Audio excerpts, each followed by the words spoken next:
तो इस तरह के हालात पंजाब के हैगे आ। पंजाब पहला ही अर्थचारे नाल जूझ रहा है, जिमें कि आम विरोधी धਿਰਾਂ भी इल्ज़ाम लाउंदियां, विद्वान भी सानू दसदे आ अर्थशास्त्री कि सरकार ने अपने पहले साल दे विच ही भारी भरकम कर्ज चुक लिया होया है। अगे जाके 5 सालों 4 सालों में सरकार की करेगी, ये भी एक वड्डा मसला आ।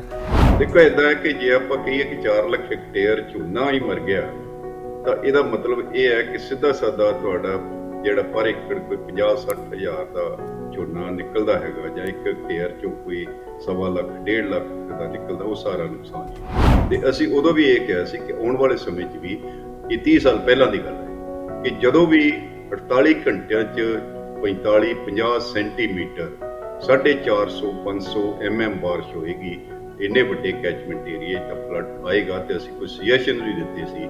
ਪਰ ਬਦਕਿਸਮਤੀ ਇਹ ਹੈ ਕਿ 30 ਸਾਲਾਂ ਦੇ ਵਿੱਚ ਕੁਝ ਵੀ ਨਹੀਂ ਤੇ ਪਿਛਲੇ 20-25 ਸਾਲਾਂ ਤੋਂ ਲਗਾਤਾਰ ਕਰਜ਼ਾ ਜਿਹੜਾ ਉਹ ਵੱਧ ਰਿਹਾ। ਪਹਿਲਾਂ ਕਰਜ਼ਾ ਵਧਣ ਦੀ ਜਿਹੜੀ ਮਿਕਦਾਰ ਸੀ 10 ਸਾਲਾਂ 'ਚ ਉਹ 15 ਤੋਂ 20 ਹਜ਼ਾਰ ਕਰੋੜ ਸੀਗੀ ਪਰ ਸਾਲਾਨਾ, ਪਰ ਹੁਣ 5 ਸਾਲਾਂ ਤੋਂ ਇਹ ਹੋਰ ਵੱਧ ਗਈ ਹੈ। ਜਿਹੜਾ ਪੰਜਾਬ ਦਾ ਆਰਥਿਕ ਵਿਕਾਸ ਦਰ ਹੈ ਉਹ ਦੇਸ਼ ਦੀ ਸਮੁੱਚੀ ਵਿਕਾਸ ਦਰ ਨਾਲ ਔਸਤ ਨਾਲੋਂ ਥੱਲੇ ਰਿਹਾ ਤੇ ਬਹੁਤ ਸਾਰੀਆਂ ਸਟੇਟਾਂ ਤੋਂ ਵੀ ਥੱਲੇ ਰਿਹਾ। ਇਸ ਕਰਕੇ ਸਾਡਾ ਜਿਹੜਾ ਖਜ਼ਾਨੇ 'ਚ ਪੈਸੇ ਆਉਣ ਦਾ ਜਿਹੜਾ ਮਿਕਦਾਰ ਹੈ ਉਹ ਵੀ ਧੀਮੀ ਰਹੀ ਹੈ।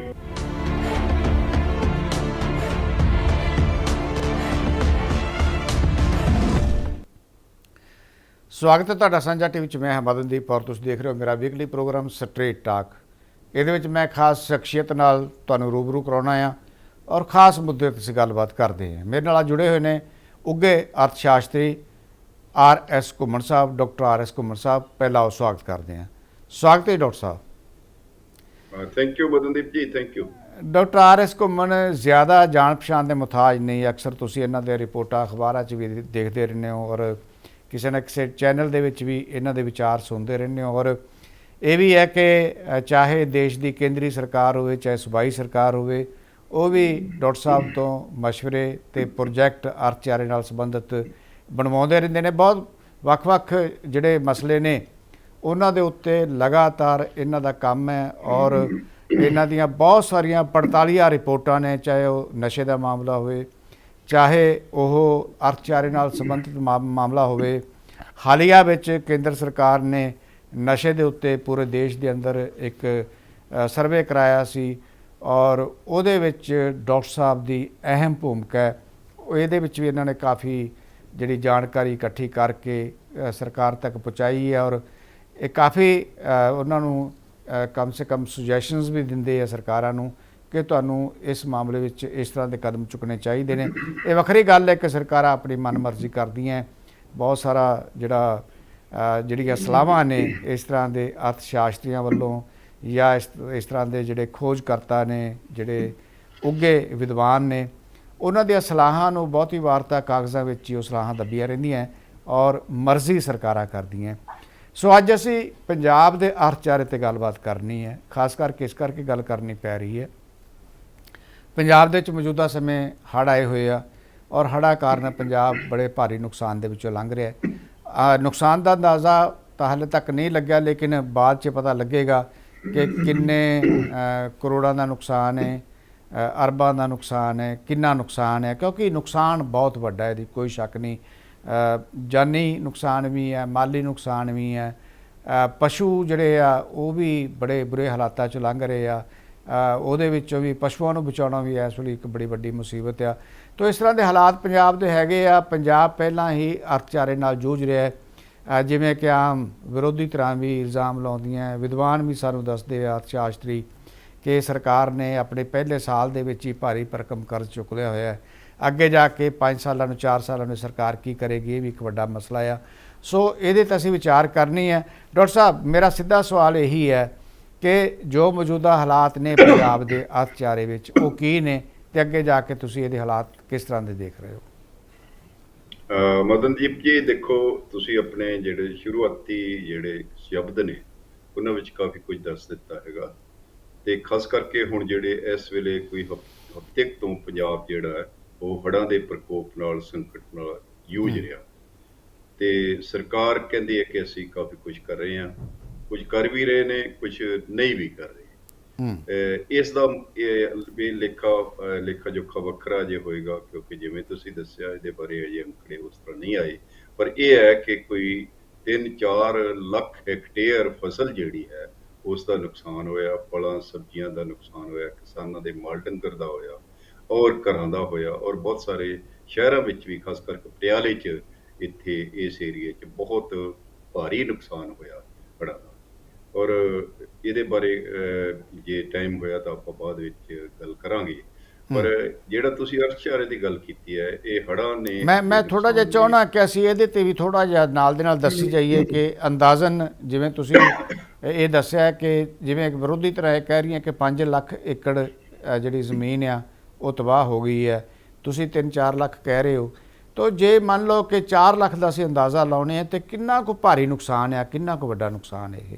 ਬਾਕੀ ਘਰ ਟੁੱਟੇ ਆ, ਘਰ ਰੁੜ ਗਏ ਆ, ਸਮਾਨ ਘਰ ਦਾ ਖਰਾਬ ਹੋਇਆ ਹੈ, ਪਸ਼ੂ ਡੰਗਰ ਮਰੇ, ਇਹ ਵੱਖਰਾ ਨੁਕਸਾਨ ਹੈ। ਤਾਂ ਅੰਦਾਜ਼ਨ ਦੇ ਕਿੰਨਾ ਕੁ ਨੁਕਸਾਨ ਹੋ ਸਕਦਾ ਪੰਜਾਬ ਦਾ? ਦੇਖੋ, ਏਦਾਂ ਹੈ ਕਿ ਜੇ ਆਪਾਂ ਕਹੀਏ ਕਿ 4 ਲੱਖ ਹੈਕਟੇਅਰ ਝੋਨਾ ਹੀ ਮਰ ਗਿਆ, ਤਾਂ ਇਹਦਾ ਮਤਲਬ ਇਹ ਹੈ ਕਿ ਸਿੱਧਾ ਸਾਦਾ ਤੁਹਾਡਾ ਜਿਹੜਾ ਪਰ ਏਕੜ ਕੋਈ 50-60 ਹਜ਼ਾਰ ਦਾ ਝੋਨਾ ਨਿਕਲਦਾ ਹੈਗਾ, ਜਾਂ 1 ਹੈਕਟੇਅਰ ਚੋਂ ਕੋਈ 1.25 ਲੱਖ 1.5 ਲੱਖ ਦਾ ਨਿਕਲਦਾ, ਉਹ ਸਾਰਾ ਨੁਕਸਾਨ ਹੀ ਹੈ। ਇਹਦੇ ਨਾਲ ਕਿਸਾਨ ਦੇ ਨੂੰ ਜਿਹੜਾ ਨੁਕਸਾਨ ਹੋਣਾ, ਮੰਡੀ ਨੂੰ ਵੀ ਨੁਕਸਾਨ ਹੋਣਾ, ਚੀਜ਼ਾਂ ਵਸਤਾਂ ਦੀ ਡਿਮਾਂਡ ਘਟਣੀ ਹੈ, ਔਰ ਸਰਕਾਰ ਦੇ ਖਜ਼ਾਨੇ 'ਚ ਵੀ ਪੈਸੇ ਜਿਹੜੇ ਆ ਉਹ ਘਟਣ। ਸੋ ਇਹ ਮਲਟੀਪਲਾਇਰ ਇਫੈਕਟ ਨਾਲ ਹੁੰਦਾ ਹੈ। ਤੇ ਬਾਕੀ ਦਾ ਜੇ ਨੁਕਸਾਨ ਤਾਂ ਫਸਲਾਂ ਤੋਂ ਇਲਾਵਾ ਬਿਜ਼ਨਸ ਦਾ ਵੀ ਹੋਇਆ, ਦੁਕਾਨਾਂ ਦਾ ਵੀ ਹੋਇਆ, ਘਰਾਂ ਦਾ ਵੀ ਹੋਇਆ, ਬਹੁਤ ਜ਼ਿਆਦਾ ਹੋਇਆ ਜਾਣੀ। ਤੇ ਇਹਦੇ ਵਿੱਚ ਮੈਂ ਇੱਕ ਗੱਲ ਜ਼ਰੂਰ ਕਹਾਂਗਾ ਕੁਇਕਲੀ, ਕਿ ਅਸੀਂ 1993 ਦੇ ਵਿੱਚ ਜਦੋਂ ਹੜ੍ਹ ਆਇਆ ਪਟਿਆਲੇ, ਮੈਂ ਉਦੋਂ ਵੀ ਪੰਜਾਬੀ ਯੂਨੀਵਰਸਿਟੀ ਪਟਿਆਲਾ ਸੀ, ਤੇ ਅਸੀਂ ਪ੍ਰੋਫੈਸਰ GB ਸਿੰਘ ਜਿਓਗ੍ਰਾਫੀ ਦੇ ਪ੍ਰੋਫੈਸਰ ਸਨ ਉਸ ਵੇਲੇ, ਪ੍ਰੋਫੈਸਰ ਮੰਗਟ ਜਿਓਗ੍ਰਾਫੀ ਦੇ ਪ੍ਰੋਫੈਸਰ ਸੀ, ਮੈਂ ਸੀ। ਇੱਕ ਅਰਬਨ ਸਟੇਟ ਫੇਜ਼ 2 ਤੋਂ ਢਿੱਲੋਂ ਸਾਹਿਬ ਬਹੁਤ ਸੋਸ਼ਲ ਐਕਟਿਵਿਸਟ ਵੱਡੇ ਸਨ, ਤੇ ਇੱਕ ਡਰੇਨੇਜ ਵਿੰਗ ਦੇ ਪੰਜਾਬ ਦੇ ਪਟਿਆਲਾ ਦੇ ਐਕਸੀਅਨ, ਇੱਕ ਕਾਰਜਕਾਰੀ ਇੰਜੀਨੀਅਰ, ਉਹਨਾਂ ਦੀ ਜੀਪ ਲੈ ਕੇ ਅਸੀਂ ਸਰਵੇ ਕੀਤਾ ਸੀ। ਉਹ ਰਿਪੋਰਟ ਅਸੀਂ ਸਰਕਾਰ ਨੂੰ ਉਸ ਵੇਲੇ ਸਬਮਿਟ ਵੀ ਕੀਤੀ ਸੀ, ਪੰਜਾਬੀ ਯੂਨੀਵਰਸਿਟੀ ਪਟਿਆਲਾ ਦੇ ਗੈਸਟ ਹਾਊਸ ਮੰਤਰੀ ਨੂੰ ਬੁਲਾ ਕੇ। ਤੇ ਅਸੀਂ ਉਦੋਂ ਵੀ ਇਹ ਕਿਹਾ ਸੀ ਕਿ ਆਉਣ ਵਾਲੇ ਸਮੇਂ ਚ ਵੀ, ਇਹ 30 ਸਾਲ ਪਹਿਲਾਂ ਦੀ ਗੱਲ ਹੈ, ਕਿ ਜਦੋਂ ਵੀ 48 ਘੰਟਿਆਂ ਚ 45-50 ਸੈਂਟੀਮੀਟਰ 450-500 mm ਬਾਰਿਸ਼ ਹੋਏਗੀ ਇੰਨੇ ਵੱਡੇ ਕੈਚਮੈਂਟ ਏਰੀਏ ਤਾਂ ਫਲੱਡ ਆਏਗਾ। ਤੇ ਅਸੀਂ ਕੋਈ ਸੁਜੈਸ਼ਨ ਵੀ ਦਿੱਤੇ ਸੀ, ਪਰ ਬਦਕਿਸਮਤੀ ਇਹ ਹੈ ਕਿ 30 ਸਾਲਾਂ ਦੇ ਵਿੱਚ ਕੁਝ ਵੀ ਨਹੀਂ ਕੀਤਾ ਗਿਆ। ਹੁਣ ਵੀ ਜਿਹੜਾ ਹੜ੍ਹਾਂ ਦੇ ਬਾਰੇ ਫੌਰੀ ਤਾਂ ਯਤਨ ਕੀਤੇ ਜਾ ਰਹੇ ਨੇ, ਪਰ ਇਸ ਤੋਂ ਬਾਅਦ ਸਰਕਾਰਾਂ ਨੇ ਵੀ ਭੁੱਲ ਜਾਣਾ, ਲੋਕਾਂ ਨੇ ਵੀ ਭੁੱਲ ਜਾਣਾ, ਤੇ ਜਿਹੜਾ ਇਤਿਆਦੀ ਮਈਅਰ ਲੈਣੇ ਚਾਹੀਦੇ ਆ, ਪ੍ਰੀਕਾਸ਼ਨਰੀ ਮਈਅਰਸ ਲੈਣੇ ਚਾਹੀਦੇ, ਜਾਂ ਆਉਣ ਵਾਲੇ ਸਮੇਂ 'ਚ ਪ੍ਰਕੋਪ ਨੂੰ ਘਟਾਉਣ ਦੇ ਵੀ, ਉਹ ਨਹੀਂ ਲਏ ਗਏ। ਤੇ ਮੈਨੂੰ ਉਮੀਦ ਨਹੀਂ ਕਿ ਹੁਣ ਵੀ ਕੋਈ ਬਹੁਤ ਵੱਡੇ ਉਸ ਤਰ੍ਹਾਂ ਦੇ ਪੱਧਰ ਤੇ ਕੋਈ ਕਾਰਵਾਈ ਕੀਤੀ ਜਾਵੇਗੀ ਜਾਂ ਯੋਜਨਾ ਬਣਾਈ ਜਾਵੇਗੀ। ਸੋ ਹੜ੍ਹਾਂ ਬਾਰੇ ਤਾਂ ਮੈਂ ਇਹ ਗੱਲ ਕਹਿਣੀ ਹੈ। ਜਿੱਥੋਂ ਤੱਕ ਤੁਹਾਡਾ ਸਵਾਲ ਹੈ ਕਿ ਇਸ ਵੇਲੇ ਪੰਜਾਬ ਦੀ ਆਰਥਿਕ ਸਥਿਤੀ ਕੀ ਹੈ, ਦੇਖੋ, ਇੱਕ ਗੱਲ ਤਾਂ ਆਪਾਂ ਸਾਰੇ ਜਾਣਦੇ ਹਾਂ ਕਿ ਆਰਥਿਕਤਾ ਨਾਲ ਹਰ ਚੀਜ਼ ਬੱਝੀ ਹੋਈ ਹੈ। ਜੇ ਆਰਥਿਕਤਾ ਠੀਕ ਹੈ, ਉਹ ਜਿਵੇਂ ਕਹਿੰਦੇ ਜਿਹਦੇ ਘੜੇ 'ਚ ਦਾਣੇ ਉਹਦੇ ਕੰਬਲੇ ਵੀ ਸਿਆਣੇ। ਸੋ ਆਰਥਿਕਤਾ ਪੰਜਾਬ ਦੀ ਪਿਛਲੇ ਕਈ ਸਾਲਾਂ ਤੋਂ ਡਾਵਾਂਡੋਲ ਹੈ, ਤੇ ਪਿਛਲੇ 20-25 ਸਾਲਾਂ ਤੋਂ ਲਗਾਤਾਰ ਕਰਜ਼ਾ ਜਿਹੜਾ ਉਹ ਵੱਧ ਰਿਹਾ। ਪਹਿਲਾਂ ਕਰਜ਼ਾ ਵਧਣ ਦੀ ਜਿਹੜੀ ਮਿਕਦਾਰ ਸੀ 10 ਕੁ ਸਾਲਾਂ 'ਚ, ਉਹ 15 ਤੋਂ 20 ਹਜ਼ਾਰ ਕਰੋੜ ਸੀਗੀ ਪਰ ਸਾਲਾਨਾ, ਪਰ ਹੁਣ 5 ਕੁ ਸਾਲਾਂ ਤੋਂ ਇਹ ਹੋਰ ਵੱਧ ਗਈ ਹੈ, ਤੇ ਇਸ ਸਾਲ ਇਹ 30-35 ਹਜ਼ਾਰ ਕਰੋੜ ਪਿਛਲੇ ਜਿਹੜਾ 22-23 ਦਾ ਵਿੱਤੀ ਸਾਲ ਹੈ ਉਹਦੇ ਵਿੱਚ ਕਰਜ਼ਾ ਲੈ ਚੁੱਕੀ ਹੈ ਸਰਕਾਰ। ਸੋ ਇਹ ਜਿਹੜਾ ਤੁਸੀਂ ਕਰਜ਼ੇ ਦੀ ਗੱਲ ਕੀਤੀ ਹੈ, ਜੇ ਇਹ ਆਪਾਂ ਮੰਨ ਲਈਏ ਕਿ 30,000 ਵੀ ਪ੍ਰਤੀ ਸਾਲ ਰਹੇਗਾ, ਤਾਂ ਇਹ 1.5 ਲੱਖ ਕਰੋੜ ਰੁਪਇਆ ਹੋਰ ਐਡ ਹੋ ਜਾਏਗਾ, ਵਿਚ ਮੀਨਸ ਕਿ ਆਉਣ ਵਾਲੇ 4 ਸਾਲਾਂ 'ਚ ਇਹ 5-5.5 ਲੱਖ ਕਰੋੜ ਦਾ ਕਰਜ਼ਾ ਜਿਹੜਾ ਉਹ ਹੋ ਜਾਏਗਾ। ਇਸ ਵੇਲੇ ਜਿਹੜੀ ਪ੍ਰੋਬਲਮ ਹੈ, ਸ਼ਾਇਦ ਬਹੁਤ ਸਾਰੇ ਦੋਸਤ ਜਾਣਦੇ ਹੋ, ਤੁਸੀਂ ਵੀ ਜਾਣਦੇ ਹੋਵੋਗੇ, ਕਿ ਆਖਰਕਾਰ ਇਹ ਕਹਾਣੀ ਕੀ ਹੈ, ਕਿਉਂ ਸੰਕਟ ਆਇਆ। ਅਸਲ ਦੇ ਵਿੱਚ 3 ਇਹਦੇ ਮੁੱਦੇ ਨੇ। ਇੱਕ ਤਾਂ 1992-93 ਤੋਂ ਰਾਦਰ 30 ਸਾਲ ਹੀ ਹੋ ਗਏ ਹੈ, ਜਿਹੜਾ ਪੰਜਾਬ ਦਾ ਆਰਥਿਕ ਵਿਕਾਸ ਦਰ ਹੈ ਉਹ ਦੇਸ਼ ਦੀ ਸਮੁੱਚੀ ਵਿਕਾਸ ਦਰ ਨਾਲ ਔਸਤ ਨਾਲੋਂ ਥੱਲੇ ਰਿਹਾ, ਤੇ ਬਹੁਤ ਸਾਰੀਆਂ ਸਟੇਟਾਂ ਤੋਂ ਵੀ ਥੱਲੇ ਰਿਹਾ। ਇਸ ਕਰਕੇ ਸਾਡਾ ਜਿਹੜਾ ਖਜ਼ਾਨੇ 'ਚ ਪੈਸੇ ਆਉਣ ਦਾ ਜਿਹੜਾ ਮਿਕਦਾਰ ਹੈ ਉਹ ਵੀ ਧੀਮੀ ਰਹੀ ਹੈ, ਪ੍ਰਤੀ ਜੀ ਆਮਦਨ ਵੀ ਘਟੀ ਹੈ ਤੇ ਰੁਜ਼ਗਾਰ ਵੀ ਨਹੀਂ ਹੋਇਆ। ਤੇ ਇਹਦੇ ਕਾਰਨ ਇਹ ਹੈ ਕਿ ਨਿਵੇਸ਼ ਇੱਥੇ ਨਹੀਂ ਹੋਇਆ। ਇੱਕ ਤਾਂ ਕਾਰਨ ਇਹ ਹੈ। ਹੂੰ ਦੂਜਾ ਜਿਹੜਾ ਸੰਕਟ ਹੈ ਕਿ ਜਿੰਨੇ ਪੈਸੇ ਖਜ਼ਾਨੇ 'ਚ ਆਣੇ ਚਾਹੀਦੇ ਹਰ ਸਾਲ, ਜਿੰਨਾ ਸੰਭਾਵਨਾ ਹੈ, ਜਿਹਨੂੰ ਪੋਟੈਂਸ਼ੀਅਲ ਕਹਿੰਦੇ ਆ, ਉਹ ਨਹੀਂ ਆ ਰਹੇ। ਤੀਜਾ ਹੈ ਕਿ ਜਿਹੜੇ ਆ ਵੀ ਰਹੇ ਨੇ ਉਹਨਾਂ ਨੂੰ ਜੁਡੀਸ਼ੀਅਲ ਵੇ ਨਾਲ ਖਰਚ ਨਹੀਂ ਕਰ ਪਾ ਰਹੇ, ਸਦ ਉਪਯੋਗ ਉਹਨਾਂ ਦਾ ਨਹੀਂ ਕਰ ਰਹੇ, ਕਿਤੇ ਨਾ ਕਿਤੇ ਉਹਨਾਂ ਦਾ ਗਲਤ ਉਪਯੋਗ ਵੀ ਕਰ ਰਹੇ ਆ। ਤੇ ਚੌਥਾ ਇਹ ਵੀ ਮੈਂ ਕਹਾਂਗਾ ਕਿ ਬਹੁਤ ਸਾਰੇ ਜਿਹੜੇ ਡਿਵੈਲਪਮੈਂਟ ਫੰਡਸ ਨੇ ਉਹ ਵੀ, ਜਿਵੇਂ ਵੈਸੇ ਤਾਂ ਪੁਰਾਣੀ ਗੱਲ ਹੈ ਕਿ ਉਸ ਵੇਲੇ ਦੇ ਪ੍ਰਾਈਮ ਮਿਨਿਸਟਰ ਰਾਜੀਵ ਗਾਂਧੀ ਨੇ ਕਿਹਾ ਸੀ ਕਿ 17 ਪੈਸੇ ਅਖੀਰ ਤੱਕ ਪਹੁੰਚਦੇ ਨੇ। ਮੈਂ ਕਹਿੰਦਾ ਕਿ ਜੇ 50 ਪੈਸੇ ਵੀ ਪਹੁੰਚ ਜਾਣ ਤਾਂ ਬਹੁਤ ਵੱਡੀ ਗੱਲ ਹੈ। ਤੇ ਇਹ ਡਿਵੈਲਪਮੈਂਟ ਫੰਡ ਦੇ ਵਿੱਚੋਂ ਜਿਹੜੇ ਖੁਰਦ-ਬੁਰਦ ਹੋ ਰਿਹਾ ਪੈਸਾ, ਉਹਦੇ ਨਾਲ ਵਿਕਾਸ ਨੂੰ ਜਿੱਥੇ ਧੱਕਾ ਲੱਗਦਾ ਹੈ ਉੱਥੇ ਸਰਕਾਰ ਦੇ ਛਵੀ ਨੂੰ ਵੀ ਧੱਕਾ ਲੱਗਦਾ ਹੈ ਤੇ ਲੋਕਾਂ ਨੂੰ ਜਿਹੜੀ ਸਹੂਲਤਾਂ ਮਿਲਦੀਆਂ ਉਹਦੇ ਤੇ ਵੀ ਮਾੜਾ ਪ੍ਰਭਾਵ ਪੈਂਦਾ। ਸੋ ਇਹਦੇ ਕਾਰਨ ਤਾਂ ਜਿਹੜੇ ਆ ਇਹ ਨੇ ਜੀ। ਤੋ ਇਹ ਕਾਰਨ ਜਿਹੜੇ ਤੁਸੀਂ ਦੱਸੇ ਆ, ਇੱਕ ਤੇ ਇਹ ਕਾਰਨ ਹੈਗੇ ਆ। ਦੂਸਰਾ ਜਿਹੜਾ ਆਮ ਤੌਰ 'ਤੇ ਇੱਕ ਬਹਾਨਾ ਬਣਾਇਆ ਜਾਂਦਾ ਹੈ ਕਿ ਜੀ ਪੰਜਾਬ ਦੇ ਹਾਲਾਤ ਬਹੁਤ ਜ਼ਿਆਦਾ ਖਰਾਬ ਰਹੇ ਆ, ਜਦੋਂ ਇੱਥੇ ਉਸ ਤਰ੍ਹਾਂ ਦਾ ਦੌਰ ਸੀ, ਅੱਤਵਾਦ ਸੀਗਾ, ਉਸ ਵੇਲੇ ਬਹੁਤ ਜ਼ਿਆਦਾ ਨੁਕਸਾਨ ਹੋਇਆ ਪੰਜਾਬ ਦਾ, ਔਰ ਉਸ ਤੋਂ ਬਾਅਦ ਪੰਜਾਬ ਪੈਰ ਸਿਰ ਨਹੀਂ ਹੋਇਆ। ਇਹਦੇ ਵਿੱਚ ਕਿੰਨੀ ਕੁ ਸੱਚਾਈ ਹੈ? ਦੇਖੋ, ਇਹਦੇ 'ਚ ਦੋ ਕਾਰਨ ਤਾਂ ਮਦਨਦੀਪ ਜੀ ਹੈ ਹੀ ਸੀ। ਉਸ ਵੇਲੇ ਸਿਕਿਉਰਿਟੀ ਫੋਰਸਿਸ ਕਰਕੇ ਕਰਜ਼ਾ ਪੰਜਾਬ ਤੇ ਚੜਿਆ ਸੀ, ਜਿਹੜਾ ਕਿ ਕੇਂਦਰ ਸਰਕਾਰ ਨੇ ਬਾਅਦ ਵਿੱਚ ਲਗਭਗ ਆਪਣੇ ਤੇ ਓਟ ਲਿਆ ਸੀ ਤੇ ਮੁਆਫ ਕਰ ਦਿੱਤਾ ਸੀ ਬਹੁਤਾ। ਸੋ ਉਹ ਹਿੱਸਾ ਤਾਂ ਹੁਣ ਉਸ ਨਹੀਂ ਹੈ। ਦੂਜਾ ਜਿਹੜਾ ਹੋਇਆ ਕਿ ਉਸ ਕੋਈ 10 ਕੁ ਸਾਲ ਪੰਜਾਬ ਜਿਹੜਾ ਇਹ ਕੇਂਦਰ ਜਿਹੜਾ ਰਾਸ਼ਟਰਪਤੀ ਰਾਜ ਦੇ ਅੰਦਰ ਰਿਹਾ, ਜਿਹਨੂੰ ਗਵਰਨਰੀ ਰੂਲ ਵੀ ਕਹਿੰਦੇ ਆ, ਉਹਦੇ ਵਿੱਚ ਤੁਹਾਡੇ ਜਿਹੜੇ ਚੁਣੇ ਹੋਏ ਨੁਮਾਇੰਦੇ ਆ ਉਹ ਮਾਈਨਸ ਹੋ ਗਏ ਤੇ ਤੁਹਾਡੀ ਅਫਸਰਸ਼ਾਹੀ ਜਿਹੜੀ ਹੈ ਉਹ ਭਾਰੂ ਹੋ ਗਈ। ਤੇ ਨਾਲ ਉਹਦੇ ਨਾਲ ਇਹ ਹੋਇਆ ਕਿ ਜਿਹੜੀ ਉਸ ਵੇਲੇ ਦੀ ਮਿਲੀਟੈਂਸੀ ਦਾ ਇੱਕ ਦਹਾਕਾ ਸੀ ਪੂਰਾ, ਉਹਨੂੰ ਨਜਿੱਠਣ ਲਈ ਜਿਹੜਾ ਸਾਡੇ ਕੋਲ ਪੁਲਿਸ ਜਾਂ ਗੈਰ ਆਰਥਿਕ ਵਿਕਾਸ ਖਰਚੇ ਨੇ ਸਰਕਾਰ ਦੇ, ਉਹ ਵੱਧ ਗਏ। ਤੇ ਉਹ ਉਸ ਵੇਲੇ ਵਧਣੇ ਹੀ ਸੀ ਕਿਉਂਕਿ ਉਸ ਸਥਿਤੀ ਨੂੰ ਨਜਿੱਠਣਾ ਸੀ। ਪਰ ਜਿਹੜਾ ਉਸ ਤੋਂ ਬਾਅਦ 1992-93 ਦੇ ਵਿੱਚ ਜਾਂ 94 ਤੱਕ ਤਾਂ ਹਾਲਾਤ ਨਾਰਮਲ ਹੋ ਗਏ ਸੀ। ਉਸ ਤੋਂ ਬਾਅਦ ਜਿਹੜੀ ਸਟੇਟ ਦੀ ਓਰੀਐਂਟੇਸ਼ਨ ਹੈ ਉਹ ਵਿਕਾਸ ਤੋਂ ਲਾਅ ਐਂਡ ਆਰਡਰ ਵੱਲ ਹੋ ਗਈ, ਲਾਅ ਐਂਡ ਆਰਡਰ ਤੋਂ ਦੁਬਾਰਾ ਵਿਕਾਸ ਵੱਲ ਨਹੀਂ ਹੋਈ। ਸੋ ਇਹ ਜਿਹੜਾ ਸਿਲਸਿਲਾ ਹੈ ਇਹ ਬਹੁਤ ਸੀਰੀਅਸ ਹੈ। ਤੇ ਅੱਜ ਦੀ ਡੇਟ 'ਚ ਵੀ ਇਹ ਕਹੀਏ ਕਿ ਕਿਸੇ ਵੇਲੇ ਜਿਹੜਾ ਵਿਕਾਸ ਕਾਰਜਾਂ ਤੇ ਜਿਹੜਾ ਖਰਚਾ ਸੀ ਬਜਟ ਦਾ, ਉਹ ਬਹੁਤ ਵੱਡਾ ਹਿੱਸਾ ਸੀਗਾ, ਉਹ 60-65-70% ਤੱਕ ਸੀ। ਇਸ ਵੇਲੇ 50% ਜਾਂ 49% ਤੋਂ ਵੀ ਥੱਲੇ ਹੈ। ਸੋ ਇਹ ਦੁਬਾਰਾ ਵਿਕਾਸ ਵੱਲ, ਨਿਵੇਸ਼ ਵੱਲ ਤੁਰਨ ਦੀ ਲੋੜ ਹੈ। ਸਟੇਟ ਦੀ ਜਿਹੜੀ ਓਰੀਐਂਟੇਸ਼ਨ ਬਦਲਣ ਦੀ ਲੋੜ ਹੈ। ਤੇ ਇਹ ਇਕੱਲਾ ਸਿਕਿਉਰਿਟੀ ਫੋਰਸਿਸ ਤੇ ਜਾਂ ਪੁਲਿਸ ਪ੍ਰਸ਼ਾਸਨ ਤੇ ਪੈਸੇ ਖਰਚਣ ਨਾਲ ਇਹ ਮਸਲਾ ਹੱਲ ਨਹੀਂ ਹੋਣਾ। ਤੇ ਜੇ ਇਹ ਠੀਕ ਹੈ, ਉਹ ਵੀ ਅਸੀਂ ਨਹੀਂ ਘਟਾ ਨਹੀਂ ਸਕਦੇ, ਪਰ ਦੂਸਰੇ ਪਾਸੇ ਰਿਸੋਰਸਿਸ ਖਜ਼ਾਨੇ 'ਚ ਲਿਆਉਣੇ ਪੈਣਗੇ। ਤੇ ਇਹ ਆਪਣੇ ਕੋਲੇ ਅੰਕੜੇ ਹੁਣ ਆ ਗਏ ਨੇ ਕਿ ਖਜ਼ਾਨੇ 'ਚ ਰਿਸੋਰਸਿਸ ਬਹੁਤ ਭਾਰੀ ਮਾਤਰਾ 'ਚ ਆ ਸਕਦੇ ਨੇ ਤੇ ਨਵੇਂ ਕਰ ਵੀ ਲਾਉਣ ਦੀ ਲੋੜ ਨਹੀਂ ਹੈ, ਆ ਸਕਦੇ ਨੇ। ਦੂਜਾ ਹੈ ਕਿ ਜਿਹੜਾ ਇਹ ਜਿਹੜਾ ਜਾਣਕਾਰੀ ਦਿਓ, ਕਿੱਥੋਂ ਆ ਸਕਦੇ ਆ? ਇਹ ਬੜਾ ਅਹਿਮ ਸਵਾਲ ਹੈ ਜਿਹੜਾ ਤੁਸੀਂ ਪੁੱਛਿਆ ਜੀ। ਇਹ ਆ ਸਕਦੇ ਨੇ, ਵੈਸੇ ਤਾਂ ਵੱਖ-ਵੱਖ ਲੋਕ ਇਹ ਕਹਿ ਰਹੇ ਨੇ। ਵੈਸੇ ਤਾਂ ਪਿਛਲੇ, ਜੇ ਮੈਂ ਤੁਹਾਨੂੰ ਕੋਈ 25-30 ਸਾਲ ਪਹਿਲਾਂ ਲੈ ਜਾਵਾਂ ਤਾਂ ਉਸ ਵੇਲੇ ਦੇ ਫਾਈਨਾਂਸ ਮਿਨਿਸਟਰ ਵੀ ਇਹ ਕਹਿੰਦੇ ਹੁੰਦੇ ਸੀ, ਈਵਨ ਮਨਪ੍ਰੀਤ ਬਾਦਲ ਵੀ ਇਹ ਕਹਿੰਦੇ ਰਹੇ ਨੇ ਕਿ ਖਜ਼ਾਨੇ 'ਚ ਪੈਸੇ ਜਿੰਨੇ ਆਣੇ ਚਾਹੀਦੇ ਨਹੀਂ ਆ ਰਹੇ। ਕੋਈ 3000 ਕਰੋੜ ਘੱਟ ਕਹਿੰਦਾ ਸੀ, ਕੋਈ 5000 ਕਰੋੜ ਘੱਟ ਕਹਿੰਦਾ ਸੀ। ਇਹ ਜਿਹੜੀ ਇਸ ਵੇਲੇ ਸਰਕਾਰ ਹੈ, ਇਹਦੀ ਪੋਲੀਟੀਕਲ ਪਾਰਟੀ ਇਲੈਕਸ਼ਨਾਂ ਤੋਂ ਪਹਿਲਾਂ ਆਮ ਆਦਮੀ ਪਾਰਟੀ ਜਿਹੜੀ ਹੈ ਉਹ ਕਹਿੰਦੇ ਸੀ ਕਿ 40-50 ਕਰੋੜ ਅਸੀਂ ਲਿਆ ਸਕਦੇ ਹਾਂ। ਇਹ ਜਿਹੜੇ ਫਾਈਨਾਂਸ ਮਿਨਿਸਟਰਾਂ ਦੇ ਤਾਂ ਅੰਕੜੇ ਕਿਸੇ ਹੱਦ ਤੱਕ ਠੀਕ ਸੀਗੇ ਜਾਂ ਅੰਡਰ ਐਸਟੀਮੇਟਡ ਸੀ, ਪਰ ਪਾਰਟੀਆਂ ਜਿਹੜੇ ਪੋਲੀਟੀਕਲੀ ਉਹ ਬਹੁਤ ਕੁਝ ਜੁਮਲੇ ਵੀ ਛੱਡਦੀਆਂ ਨੇ। ਪਰ ਹੁਣ ਇਸ ਵੇਲੇ ਹਾਲਤ ਇਹ ਹੈ ਕਿ ਇਸ ਵੇਲੇ ਸਾਡੇ ਕੋਲ 6ਵੇਂ ਫਾਈਨਾਂਸ ਕਮਿਸ਼ਨ ਦੀ ਰਿਪੋਰਟ ਜਿਹੜੀ ਹੈ ਉਹ ਆ ਚੁੱਕੀ ਹੈ। ਮਾਰਚ 2022 ਦੇ ਵਿੱਚ ਪੰਜਾਬ ਸਰਕਾਰ ਨੂੰ ਉਹ ਸੌਂਪ ਦਿੱਤੀ ਗਈ ਸੀ ਰਿਪੋਰਟ। ਚੇਅਰਮੈਨ ਜਿਹੜੇ ਮਿਸਟਰ ਲਖਨਪਾਲ ਸੀ, ਉਹਨਾਂ ਨੇ ਉਹ ਗਵਰਨਰ ਸਾਹਿਬ ਨੂੰ ਰਿਪੋਰਟ ਦੇ ਦਿੱਤੀ ਸੀ, ਗਵਰਨਰ ਤੋਂ ਪੰਜਾਬ ਸਰਕਾਰ ਨੂੰ ਪਹੁੰਚ ਗਈ, ਔਰ ਪੰਜਾਬ ਸਰਕਾਰ ਨੇ ਹੁਣ ਕੋਈ ਮਹੀਨਾ ਕੁ ਪਹਿਲਾਂ ਉਸ ਤੇ ਅਸੈਂਬਲੀ ਜਿਹੜਾ ਸੈਸ਼ਨ ਸੀ ਡਿਸਕਸ਼ਨ ਵੀ ਕੀਤੀ ਹੈ, ਐਕਸ਼ਨ ਟੇਕ ਰਿਪੋਰਟ ਵੀ ਲਈ ਹੈ।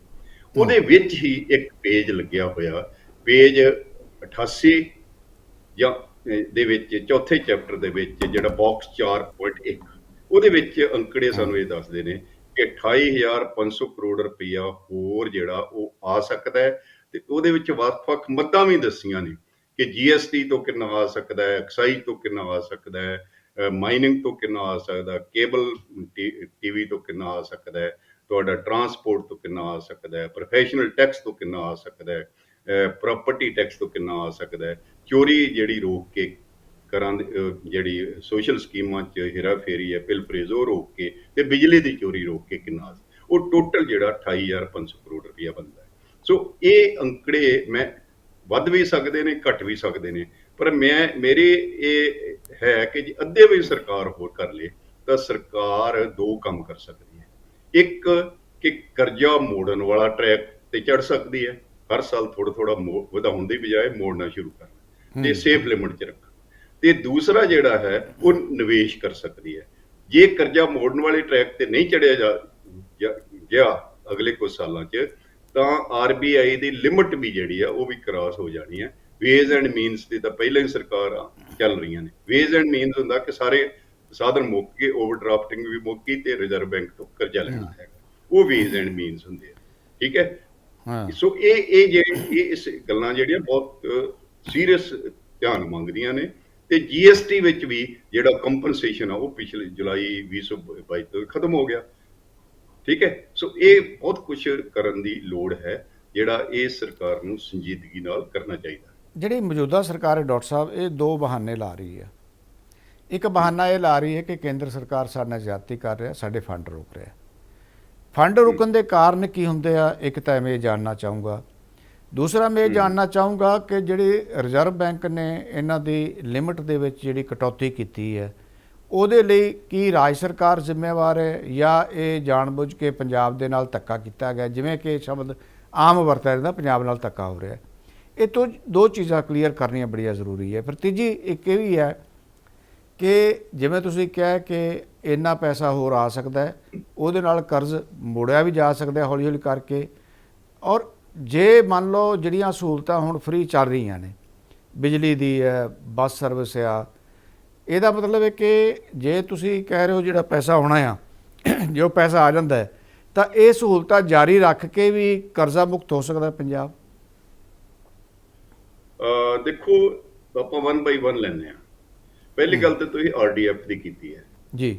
ਜਿਹੜਾ ਰੂਰਲ ਡਿਵੈਲਪਮੈਂਟ ਫੰਡ ਹੈ ਉਹ ਕੇਂਦਰ ਸਰਕਾਰ ਨੇ ਹਾਲ ਦੀ ਘੜੀ ਰੋਕਿਆ ਹੋਇਆ ਤੇ ਘਟਾਇਆ ਵੀ ਸੀ ਪਿਛਲੇ ਸਮੇਂ 'ਚ, ਤੇ ਕਿ ਪੰਜਾਬ ਸਰਕਾਰ ਨੇ ਕੇਂਦਰ ਸਰਕਾਰ ਦੀਆਂ ਸ਼ਰਤਾਂ ਮੰਨ ਵੀ ਲਈਆਂ ਸੀ, ਜਿਵੇਂ ਆੜਤ ਦਾ 2.5 ਤੋਂ 2% ਕਰਨਾ, ਮੰਡੀ ਫੀਸ 3 ਤੋਂ 2% ਕਰਨਾ, ਇਸ ਤਰ੍ਹਾਂ ਕੋਈ ਹੋਰ। ਹਾਲਾਂਕਿ ਇਹ ਸਾਰਾ ਕੁਝ ਪੰਜਾਬ ਸਰਕਾਰ ਦੇ ਜਾਂ ਸਟੇਟਾਂ ਦੀ ਸਰਕਾਰ ਦੇ ਅਧਿਕਾਰ ਖੇਤਰ 'ਚ ਹੈ, ਪਰ ਫਿਰ ਵੀ ਚਲੋ ਇਹਨਾਂ ਨੇ ਮੰਨ ਲਿਆ। ਤੇ ਫਿਰ ਵੀ ਅਜੇ ਜੇ ਕੇਂਦਰ ਨਹੀਂ ਦੇ ਰਿਹਾ ਤਾਂ ਇਹਦਾ ਮਤਲਬ ਕਿਤੇ ਨਾ ਕਿਤੇ ਕੁਝ ਮਿਸਿੰਗ ਲਿੰਕ ਹੈ। ਉਹ ਭਾਵੇਂ ਇਹ ਹੋਵੇ ਕਿ ਯੂਟਿਲਾਈਜੇਸ਼ਨ ਸਰਟੀਫਿਕੇਟ ਪੰਜਾਬ ਸਰਕਾਰ ਤੋਂ ਮੰਗਦੇ ਹੋਣ, ਜਾਂ ਕੋਈ ਹੋਰ ਇਹੋ ਜਿਹੇ ਜਿਹੜੇ ਨੁਕਤੇ ਨੇ ਉਹ ਕੇਂਦਰ ਸਰਕਾਰ ਨੇ ਉਠਾਏ ਹੋਣ। ਐਟਲੀਸਟ ਮੈਨੂੰ ਨਹੀਂ ਪਤਾ ਕਿ ਕਿਉਂ ਨਹੀਂ ਹੈ, ਪਰ ਹਾਲ ਨਹੀਂ, ਪਰ ਇਹਦੇ 'ਚ ਦਿੱਕਤ ਕੀ ਹੈ? ਮੰਨ ਲਓ ਜੇ ਇਹ ਮੰਗ ਰਿਹਾ ਕਿ ਤੁਸੀਂ ਸਾਨੂੰ ਇਹ ਦੱਸੋ ਪੈਸਾ ਲੱਗਿਆ ਕਿੱਥੇ ਹੈ, ਉਹਦਾ ਹਿਸਾਬ ਮੰਗ ਰਿਹਾ, ਸਰਟੀਫਿਕੇਟ ਮੰਗ ਰਿਹਾ, ਤਾਂ ਸਰਕਾਰ ਨੂੰ ਦਿੱਕਤ ਕੀ ਹੈ? ਸਰਕਾਰ ਕਿਉਂ ਨਹੀਂ ਦੇ ਰਹੀ? ਦੇਖੋ ਇਹ ਤਾਂ ਹੁਣ ਸਰਕਾਰ ਨੂੰ ਪਤਾ ਹੋਏਗਾ, ਪਰ ਮੈਂ ਤਾਂ ਨਹੀਂ, ਵੈਸੇ ਕੀ ਹੋ ਸਕਦਾ ਹੈ ਤੁਹਾਡੇ ਹਿਸਾਬ ਨਾਲ ਕਿ ਕਿਤੇ? ਨਹੀਂ, ਮੇਰੇ ਹਿਸਾਬ ਨਾਲ ਤੇ ਹੈ ਕਿ ਹਰ ਸਾਲ ਵਿੱਤੀ ਸਾਲ ਦੇ ਖਤਮ ਹੋਣ ਤੇ ਇਹ ਯੂਟਿਲਾਈਜੇਸ਼ਨ ਸਰਟੀਫਿਕੇਟ, ਵਰਤੋਂ ਸਰਟੀਫਿਕੇਟ ਦੇਣਾ ਚਾਹੀਦਾ, ਕਿ ਜਿਹੜਾ ਪੈਸਾ ਕਿਤੋਂ ਵੀ ਆਇਆ ਉਹਦੇ ਵਰਤੋਂ ਸਰਟੀਫਿਕੇਟ ਦੇਣਾ ਚਾਹੀਦਾ ਹੈ। ਔਰ ਕੈਗ ਇੱਕ ਹੈਗੀ ਹੈ ਕਿ ਜਿਹੜੀ ਸੈਂਟਰਲ ਆਡਿਟ ਉਹ ਲੇਖਾ ਜੋਖਾ ਵੀ ਕਰਦੀ ਹੈ, RBI ਵੀ ਕਰਦੀ, ਆਡਿਟ ਵੀ ਕਰਦੀ। ਸੋ ਇਸ ਕਰਕੇ ਵੀ ਜ਼ਰੂਰੀ ਹੈ ਕਿ ਆਪਣਾ ਖਾਤਾ ਕਲੀਅਰ ਰੱਖਣਾ ਜ਼ਰੂਰੀ ਹੈ, ਤੇ ਜਿਹੜਾ ਪੈਸਾ ਕੇਂਦਰ ਸਰਕਾਰ ਤੋਂ ਜਿਹੜੇ ਕੰਮ ਲਈ ਆਇਆ ਉਸ ਕੰਮ ਲਈ ਵਰਤੋ, ਇਹ ਵੀ ਜ਼ਰੂਰੀ ਹੈ। ਸੋ ਇਹ ਕਈ ਵਾਰੀ ਸਟੇਟਾਂ ਕੀ ਕਰਦੀਆਂ ਨੇ ਕਿ ਪੈਸਾ ਇੱਧਰ ਉੱਧਰ ਯੂਜ਼ ਕਰ ਲੈਂਦੀਆਂ ਨੇ, ਇੱਕ ਹੈਡ ਦਾ ਦੂਜੇ ਹੈਡ 'ਚ। ਉਹ ਤੁਹਾਡੇ ਸਾਹਮਣੇ ਜਿਹੜਾ ਸ਼ਡਿਊਲ ਕਾਸਟ ਦੀ ਸਕਾਲਰਸ਼ਿਪ ਦਾ ਕਾਫੀ ਰੌਲਾ ਰਿਹਾ ਹੈਗਾ, ਉਹ ਇਹੀ ਕਾਰਨ ਸੀ। ਸੋ ਯੂਟਿਲਾਈਜੇਸ਼ਨ ਸਰਟੀਫਿਕੇਟ ਤਾਂ ਦੇਣਾ ਬਣਦਾ ਹੈ, ਪਰ ਮੈਨੂੰ ਨਹੀਂ ਪਤਾ ਪੱਕਾ ਕਿ ਉਸ ਕਰਕੇ ਰੁਕਿਆ ਜਾਂ ਕਿਸੇ ਹੋਰ ਕਰਕੇ ਰੁਕਿਆ, ਠੀਕ ਹੈ। ਪਰ ਕੋਈ ਕਾਰਨ ਤਾਂ ਹੋਏਗਾ ਨਾ ਜਿਸ ਕਰਕੇ ਰੁਕਿਆ ਹੈਗਾ। ਹੂੰ ਜਿਹੜੀ ਤੁਸੀਂ ਆਰਬੀਆਈ ਦੀ ਗੱਲ ਕੀਤੀ ਆ, ਆਰਬੀਆਈ ਤਾਂ ਲਿਮਟ ਲਾਊਗੀ ਜੇ ਕਿਸੇ ਵੀ ਸਟੇਟ ਦਾ ਕਰਜ਼ਾ ਜਿਹੜਾ ਹੈ ਉਹ ਫਿਸਕਲ ਡੈਫੀਸਿਟ ਜਿਹੜਾ ਵੱਧ ਜਾਂਦਾ ਹੈ। ਇੱਥੇ ਪੰਜਾਬ ਸਰਕਾਰ ਦੇ ਕੇਸ ਵਿੱਚ ਵੀ ਤੇ ਕੁਝ ਹੋਰ ਸਰਕਾਰਾਂ ਦੇ ਕੇਸ ਵਿੱਚ ਵੀ, ਸਟੇਟਾਂ ਦੇ, ਜਿਹੜਾ ਸਾਡੇ ਕੋਲ ਰੈਵਨਿਊ ਡੈਫੀਸਿਟ ਤੇ ਰੈਵਨਿਊ ਇਨਕਮ ਹੈ, ਉਹ ਮੇਨ ਪ੍ਰੋਬਲਮ ਹੈ ਕਿ ਤੁਸੀਂ ਜਦੋਂ ਆਪਣਾ ਰੋਜ਼ਮਰਾ ਦਾ ਖਰਚਾ ਜਿਹੜਾ ਹੈ ਉਸ ਨੂੰ ਵੀ ਕਰਜ਼ਾ ਲੈ ਕੇ ਕਰ ਰਹੇ ਹੋ, ਉਹ ਤੁਹਾਡਾ ਚਲੰਤ ਖਾਤਾ ਤੋਂ ਪੂਰਾ ਨਹੀਂ ਹੋ ਰਿਹਾ ਰੈਵਨਿਊ ਤੋਂ, ਤਾਂ ਇਹਦਾ ਮਤਲਬ ਉਹ ਸੀਰੀਅਸ ਪ੍ਰੋਬਲਮ ਹੈ। ਤੇ ਮੈਨੂੰ ਲੱਗਦਾ ਕਿ ਸਰਕਾਰ ਦੀ ਪਹਿਲੀ ਪ੍ਰਾਥਮਿਕਤਾ ਇਹ ਹੋਣੀ ਚਾਹੀਦੀ ਹੈ ਕਿ ਐਟਲੀਸਟ ਰੈਵਨਿਊ ਤਾਂ ਜ਼ੀਰੋ ਬੈਲੈਂਸ ਤੇ ਲਿਆਵੇ ਨਾ, ਰੈਵਨਿਊ ਜਿਹੜਾ ਹੈ ਰੈਵਨਿਊ ਅਕਾਊਂਟ ਤੇ ਰੈਵਨਿਊ ਅਕਾਊਂਟ ਦਾ ਐਕਸਪੈਂਡੀਚਰ, ਕਰੰਟ ਐਕਸਪੈਂਡੀਚਰ, ਉਹਨੂੰ ਜ਼ੀਰੋ ਬੈਲੈਂਸ ਤੇ ਲਿਆਵੇ। ਬਾਕੀ ਫਿਸਕਲ ਡੈਫੀਸਿਟ ਥੋੜਾ ਬਹੁਤਾ ਉਹ ਹਰ ਸਟੇਟਾਂ 'ਚ ਰਹੇਗਾ ਔਰ ਰਹਿੰਦਾ ਵੀ ਹੈ। ਤੇ ਜੇ ਫਿਸਕਲ ਡੈਫੀਸਿਟ ਵਾਲਾ ਜਿਹੜਾ ਕਰਜ਼ਾ ਹੈ ਉਹ ਆਪਾਂ ਯੂਜ਼ ਕਰ ਲਈਏ ਇਨਵੈਸਟਮੈਂਟ ਲਈ, ਤਾਂ ਉਹਦੇ ਨਾਲ ਕੁਝ ਬਚਾਅ ਹੋ ਸਕਦਾ ਹੈ। ਤੀਜੀ ਗੱਲ ਜਿਹੜੀ ਤੁਸੀਂ ਕੀਤੀ ਹੈ ਕਿ ਕੀ ਜੇ ਹੋਰ ਪੈਸੇ ਸਰਕਾਰੀ ਖਜ਼ਾਨੇ 'ਚ ਲਿਆਂਦੇ ਜਾ ਸਕਣ ਜਿਹੜੇ ਕਿ ਆ ਸਕਦੇ ਨੇ ਬਿਨਾਂ ਟੈਕਸ ਲਾਉਣ ਤੋਂ, ਤਾਂ ਕੀ ਇਸ ਜਿਹੜੀਆਂ ਸਹੂਲਤਾਂ, ਮੁਫਤ ਸਹੂਲਤਾਂ ਜਾਂ ਸਬਸਿਡੀਆਂ ਜਿਹੜੀਆਂ ਜਾਰੀ ਰੱਖ ਕੇ ਵੀ ਕਰਜ਼ਾ ਉਤਾਰਿਆ ਜਾ ਸਕਦਾ ਹੈ। ਜੇ ਇਸ ਤੋਂ ਹੋਰ ਨਾ ਵਧਾਈਆਂ ਜਾਣ ਉਹ ਸਹੂਲਤਾਂ, ਤਾਂ ਉਹ ਕੁਝ ਮੋੜਿਆ ਜਾ ਸਕਦਾ ਹੈ। ਪਰ ਮੈਂ ਤੇ ਇਹ ਜ਼ਰੂਰ ਕਹਾਂਗਾ, ਮੈਂ ਹਰ ਵਾਰੀ ਕਹਿਣਾ, ਆਪਣੇ ਬੜਾ ਰਿਸਕ ਲੈ ਕੇ ਵੀ ਕਹਿਣਾ, ਲੋਕਾਂ ਵੱਲੋਂ ਵੀ ਸਰਕਾਰ ਦੇ ਕ੍ਰਿਟਿਸਿਜ਼ਮ ਵੀ, ਕਿ ਭਾਈ ਤੁਸੀਂ ਹਰ ਬੰਦੇ ਨੂੰ ਫ੍ਰੀ ਚੀਜ਼ਾਂ ਨਹੀਂ ਦੇ ਕੇ ਸਰਕਾਰ ਚਲਾ ਸਕਦੇ। ਜਿਹੜੇ ਲੋਕ ਸਾਧਨ ਸੰਪੰਨ ਨੇ ਉਹਨਾਂ ਨੂੰ ਮੁਫਤ ਸਹੂਲਤਾਂ ਜਾਂ ਸਬਸਿਡੀਆਂ ਨਾ ਦਿਓ, ਜਿਨ੍ਹਾਂ ਨੂੰ ਲੋੜ ਆ ਉਹਨਾਂ ਨੂੰ ਦਿਓ, ਟਾਰਗੇਟਡ ਦਿਓ, ਤਾਂ ਕਿ ਸਰਕਾਰੀ ਖਜ਼ਾਨੇ 'ਚ ਪੈਸੇ ਆ ਸਕਣ ਤੇ ਲੋਕਾਂ ਦੇ ਇੱਕ ਵੱਡੇ ਹਿੱਤ ਵਾਸਤੇ ਪੈਸੇ ਜਿਹੜੇ ਆ ਯੂਜ਼ ਹੋ ਸਕਣ, ਜਿਹਦੇ ਵਿੱਚ ਸਿੱਖਿਆ ਵੀ ਹੈ, ਸਿਹਤ ਵੀ ਆ, ਜਾਂ ਇਨਫਰਾਸਟ੍ਰਕਚਰ ਹੈ, ਜਾਂ ਹੜ੍ਹ ਨੂੰ ਰੋਕਣ ਲਈ ਇਤਿਆਦੀ ਮੇਜਰ ਲੈਣੇ ਹੁੰਦੇ ਨੇ ਪਹਿਲਾਂ, ਉਹ ਹੈ। ਉਹ ਸਾਰਾ ਕੁਝ ਤਾਂ ਹੋਊਗਾ ਜੇ ਸਰਕਾਰ ਦੇ ਕੋਲ ਪੈਸੇ ਹੋਣਗੇ ਤਾਂ। ਡਾਕਟਰ ਸਾਹਿਬ, ਇਹ ਜਿਹੜਾ ਹੁਣ ਜਿਵੇਂ ਹੜ੍ਹ ਆਏ ਹੋਏ ਆ, ਹੜ੍ਹਾਂ ਦੇ ਵਿੱਚ ਤੁਸੀਂ ਇੱਕ ਅਨੁਮਾਨ ਲਾਇਆ ਹੈ, ਮੈਂ ਸਮਝ ਸਕਦਾ ਜਦੋਂ ਲੋਕਾਂ ਦੇ ਛੋਟੇ ਛੋਟੇ ਕਾਰੋਬਾਰ ਵੀ ਡੁੱਬ ਗਏ, ਵੱਡੇ ਕਾਰੋਬਾਰ ਵੀ ਡੁੱਬ ਗਏ, ਵੱਡੇ ਕਾਰੋਬਾਰ ਵੀ ਡੁੱਬੇ ਹੋਣਗੇ, ਫੈਕਟਰੀਆਂ ਡੁੱਬ ਗਈਆਂ ਹੋਣਗੀਆਂ, ਔਰ ਜਿਹੜਾ ਫਸਲਾਂ ਬਿਲਕੁਲ ਤਬਾਹ ਹੋ ਗਈਆਂ, ਲੱਖਾਂ ਹੈਕਟੇਅਰ 'ਚ ਤਬਾਹੀ ਮਚੀ ਹੈ। ਜਿਹੜੀ ਇਹ ਤਬਾਹੀ ਆਪਾਂ ਅੰਦਾਜ਼ਾ ਲਾ ਲਈਏ ਕਿ ਜੇ ਮਤਲਬ 5000 ਕਰੋੜ ਰੁਪਏ ਦੀ ਤਬਾਹੀ ਹੋਵੇ, ਤਾਂ ਕੀ ਸਰਕਾਰ, ਜਿਵੇਂ ਕਿ ਭਗਵੰਤ ਮਾਨ ਦੀ ਸਰਕਾਰ ਕਹਿ ਰਹੀ ਹੈ ਕਿ ਅਸੀਂ ਕੇਂਦਰ ਤੋਂ ਖਰਾਤ ਨਹੀਂ ਮੰਗਣੀ, ਆਪਣੇ ਦਮ ਤੇ ਅਸੀਂ ਲੋਕਾਂ ਨੂੰ ਮਦਦ ਦੇਵਾਂਗੇ, ਕਿ ਭਾਈ ਅਸੀਂ ਲੋਕਾਂ ਦੀ ਜਿਹੜੀ ਹੈ ਨੁਕਸਾਨੀ ਹੋਈ ਉਹ ਸਰਕਾਰ ਦੇਵੇਗੀ, ਤਾਂ ਕੀ ਇਹ ਸੰਭਵ ਹੈ? ਦੇਖੋ, ਜੇ ਚੀਫ ਮਿਨਿਸਟਰ ਸਾਹਿਬ ਕਹਿ ਰਹੇ ਨੇ ਤਾਂ ਸੰਭਵ ਹੋ ਸਕਦੀ ਹੈ। ਅੰਦਾਜ਼ਾ ਹੈ ਕਿ 5000 ਕਰੋੜ ਦਾ ਨੁਕਸਾਨ ਹੋਵੇਗਾ ਕਮ ਸੇ ਕਮ? ਦੇਖੋ, ਮੈਨੂੰ ਤਾਂ ਲੱਗਦਾ ਇਹ ਜ਼ਿਆਦਾ ਹੋਏਗਾ। ਕਿੰਨਾ ਕੁ ਅੰਦਾਜ਼ਨ ਹੋ ਸਕਦਾ? ਦੇਖੋ, ਇਸ ਵੇਲੇ ਮੈਂ ਕੋਈ ਵਰਕਆਊਟ ਨਹੀਂ ਕੀਤਾ, ਇੱਕ ਅੰਦਾਜ਼ਾ, ਇੱਕ ਐਸਟੀਮੇਟਡ ਜਿਹੜਾ ਅਸੀਂ ਲਾਉਣੇ, ਐਸਟੀਮੇਟ ਕਿੰਨਾ ਹੋ ਸਕਦਾ ਹੈ? ਨਹੀਂ, ਇਹ ਮਤਲਬ ਦੇਖੋ ਨਾ, ਕਿੱਥੇ ਕੀ ਨੁਕਸਾਨ ਹੋਇਆ ਅਜੇ ਆਪਾਂ ਨੂੰ ਪਤਾ ਨਹੀਂ। ਫੈਕਟਰੀਆਂ ਦਾ ਕਿੰਨਾ ਨੁਕਸਾਨ ਹੋਇਆ, ਤੁਹਾਡੇ ਘਰਾਂ ਦਾ, ਚੀਜ਼ਾਂ ਵਸਤਾਂ ਦਾ ਕਿੰਨਾ, ਫਸਲਾਂ ਦਾ ਕਿੰਨਾ ਹੈ, ਮਾਲ ਡੰਗਰ ਦਾ ਕਿੰਨਾ ਹੈ, ਬਹੁਤ। ਪਰ ਇਹ ਪੱਕੀ ਗੱਲ ਹੈ ਕਿ ਵੱਡਾ ਨੁਕਸਾਨ ਹੈ, ਹਜ਼ਾਰਾਂ ਕਰੋੜ ਰੁਪਏ ਦਾ ਨੁਕਸਾਨ ਹੋਇਆ ਹੋਵੇਗਾ। ਇਹ 5-7 ਹਜ਼ਾਰ ਕਰੋੜ ਤੋਂ ਵੀ ਜ਼ਿਆਦਾ। ਹਿਮਾਚਲ ਨੇ 2000 ਕਰੋੜ ਮੰਗੇ ਨੇ, ਪੰਜਾਬ ਨੇ, ਇਹ ਵੀ ਕੋਈ ਐਟੀਟਿਊਡ ਠੀਕ ਨਹੀਂ ਹੈ ਕਿ ਅਸੀਂ ਪੰਜਾਬ ਤੋਂ ਖਰਾਤ ਕਿਉਂ ਹੈ? ਜਦੋਂ ਕੋਈ ਕ੍ਰਾਈਸਿਸ ਆਉਂਦਾ ਹੈ, ਨੈਚੁਰਲ ਕਲੈਮਿਟੀ ਜਾਂਦੀ, ਕੁਦਰਤੀ ਆਫਤਾਂ ਆਉਂਦੀਆਂ, ਤਾਂ ਸਟੇਟਾਂ ਦਾ ਅਧਿਕਾਰ ਹੈ ਉਹ ਸੈਂਟਰ ਤੋਂ ਪੈਸੇ ਲੈਣੇ। ਤੇ ਇਹ ਕੀ ਐਟੀਟਿਊਡ ਹੈ ਕਿ ਅਸੀਂ ਸੈਂਟਰ ਤੋਂ ਕਿਰਾਇਤ ਲੈਣ ਤੋਂ ਬਿਨਾਂ ਕਰ ਲਵਾਂਗੇ? ਇਹ ਐਟੀਟਿਊਡ ਮੈਂ ਘੱਟੋ ਘੱਟ ਅਪਰੂਵ ਨਹੀਂ ਕਰਦਾ। ਸੈਂਟਰ ਤੋਂ ਹੈਲਪ ਜਿਹੜੀ ਆ ਉਹ ਮੰਗਣੀ ਚਾਹੀਦੀ ਹੈ ਔਰ ਸੈਂਟਰ ਨੂੰ ਹੈਲਪ ਦੇਣੀ ਚਾਹੀਦੀ ਹੈ ਕਿ ਇਹ ਆਪਣਾ ਐਸਟੀਮੇਟ ਜਨਰੇਟ ਕਰਨ ਕਿ ਇਹ ਸਾਡਾ ਨੁਕਸਾਨ ਹੋਇਆ। ਅੰਕੜੇ ਦੇਖੋ, ਕੇਂਦਰ ਸਰਕਾਰ ਇੱਕ ਤਾਂ ਫੌਰੀ ਹੈਲਪ ਕਰ ਰਹੀ ਹੈ, ਜਿਵੇਂ ਹਿਮਾਚਲ ਦੀ ਉਹਨਾਂ ਨੇ 500 ਕਰੋੜ ਰੁਪਇਆ ਫੌਰੀ ਹੈਲਪ ਕਰ ਦਿੱਤੀ, ਉਹਨਾਂ ਨੇ 2000 ਕਰੋੜ ਰੁਪਇਆ ਮੰਗਿਆ। ਇਸੇ ਤਰ੍ਹਾਂ ਪੰਜਾਬ ਦੀ ਵੀ ਫੌਰੀ ਹੈਲਪ ਕੇਂਦਰ ਸਰਕਾਰ ਨੂੰ ਕਰਨੀ ਚਾਹੀਦੀ ਹੈ, ਪੰਜਾਬ ਸਰਕਾਰ ਨੂੰ ਉਹਨਾਂ ਤੋਂ ਮੰਗਣੀ ਚਾਹੀਦੀ ਹੈ। ਦੂਜਾ, ਸੈਕੰਡ ਫੇਜ਼ ਦੇ ਵਿੱਚ ਇੱਕ ਪਾਈ ਜਿਹੜਾ ਸੀਐਮ ਸਾਹਿਬ ਕਹਿ ਰਹੇ ਨੇ, ਉਹਦਾ ਪਾਈ ਦਾ ਹਿਸਾਬ ਕਿ ਕਿੱਥੇ ਕਿੱਥੇ ਕਿੰਨਾ ਨੁਕਸਾਨ ਹੋਇਆ ਤੇ ਕੁੱਲ ਨੁਕਸਾਨ ਕਿੰਨਾ ਹੋਇਆ, ਉਹ ਐਸਟੀਮੇਟ ਕਰਕੇ ਫਿਰ ਕੇਂਦਰ ਸਰਕਾਰ ਨੂੰ ਇੱਕ ਫਾਰਮਲੀ ਕਨਵੇ ਕਰਨਾ ਚਾਹੀਦਾ ਕਿ ਇਹ ਸਾਡਾ ਨੁਕਸਾਨ ਹੋਇਆ ਤੇ ਇਹਦੀ ਭਰਪਾਈ ਦੇ ਵਿੱਚ ਤੁਸੀਂ ਹਿੱਸੇਦਾਰ ਬਣੋ। ਸੋ ਇਹ ਮੈਂ ਇਸ ਐਟੀਟਿਊਡ ਨੂੰ ਠੀਕ ਨਹੀਂ ਸਮਝਦਾ ਕਿ ਇਹ ਕਿਹਾ ਜਾਵੇ ਕਿ ਅਸੀਂ ਕੇਂਦਰ ਤੋਂ ਬਿਨਾਂ ਲੈਣ।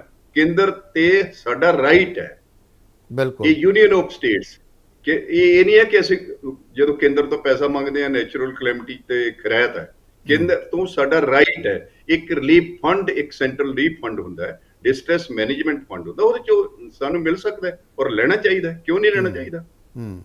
ਲੇਕਿਨ ਇਹ ਜਿਸ ਤਰ੍ਹਾਂ ਕਹਿ ਰਿਹਾ ਕਿ ਅਸੀਂ ਵਿਸ਼ੇਸ਼ ਗਿਰਦਾਵਰੀਆਂ ਕਰਨੀਆਂ, ਭਗਵੰਤ ਮਾਨ ਉਹਨੇ ਕਹਿ ਰਹੇ ਆ, ਕੀ ਇਹ ਕਿਵੇਂ ਸੰਭਵ ਹੋਏਗੀ ਇਸ ਤਰ੍ਹਾਂ ਦੀ ਗਿਰਦਾਵਰੀ, ਔਰ ਕਿੰਨੇ ਕੁ ਸਮੇਂ ਦਾ ਇਹ ਕੰਮ ਹੋਏਗਾ ਜਿਹੜੀਆਂ ਗਿਰਦਾਵਰੀਆਂ ਕਰਨੀਆਂ, ਜਿਹੜਾ ਸਰਵੇ ਕਰਨਾ ਵੀ ਕਿੰਨਾ ਨੁਕਸਾਨ ਹੋਇਆ ਹੈ, ਇਹ ਕਿੰਨੇ, ਇਹਦੇ ਸਮਾਂ ਕਿੰਨਾ ਕੁ ਲੱਗੇਗਾ? ਕਿਉਂਕਿ ਇਹਦੇ 'ਚ ਇੱਕ ਪ੍ਰੋਬਲਮ ਇਹ ਵੀ ਆਉਣੀ ਹੈ ਕਿ ਇਹ ਕਹਿ ਰਿਹਾ ਕਿ ਝੋਨਾ ਦੁਬਾਰਾ ਜਿਹੜਾ ਹੈ ਉਹ ਲਾਇਆ ਜਾ ਸਕਦਾ ਹੈ ਜੀ, ਪਾਣੀ ਕਦੋਂ ਸੁੱਕੇਗਾ, ਕਦੋਂ ਜਾ ਕੇ ਝੋਨਾ ਲੱਗੇਗਾ, ਕਦੋਂ ਜਾ ਕੇ ਗਿਰਦਾਵਰੀਆਂ ਹੋਣਗੀਆਂ, ਇਹ ਕਿੰਨੇ ਕੁ ਦਿਨ ਦਾ ਕੰਮ ਹੈ ਟੋਟਲ ਜਿਹੜਾ ਹੈ?